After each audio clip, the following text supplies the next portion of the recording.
திருவனந்தபுரம் ஸ்ரீ பத்மநாப சுவாமி கோயில் பற்றிய மிக முக்கியமான வரலாறு என்ன தெரியுமா? இந்த கோவில் ஒரே ஒருவரால் கட்டப்பட்டதில்லை.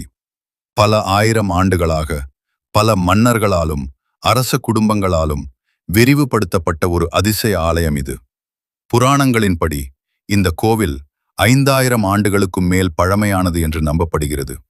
ஆனால் வரலாற்று ஆதாரங்களின்படி இப்போது நாம் பார்க்கும் கோவில் அமைப்பு முக்கியமாக 8ஆம் நூற்றாண்டு முதல் 18ஆம் நூற்றாண்டு வரை உருவாக்கப்பட்டது.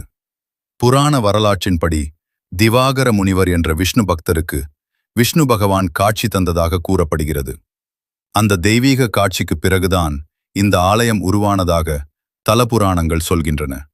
8 மற்றும் 9ஆம் நூற்றாண்டுகளில் ஆரம்பகால ஆலயம் உருவாக்கப்பட்டது. அந்த கால கல்வெட்டுகளிலும் இந்த கோவில் பற்றிய குறிப்புகள் காணப்படுகின்றன.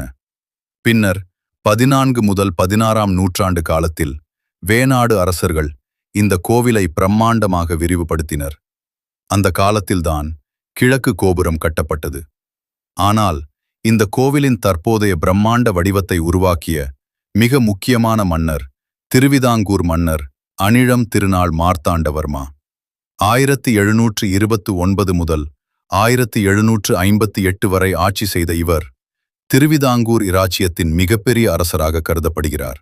கோபுரம், மண்டபங்கள், கோயில் பாதுகாப்பு, நிர்வாக அமைப்புகள் எல்லாமே அவரது காலத்தில் பலப்படுத்தப்பட்டது.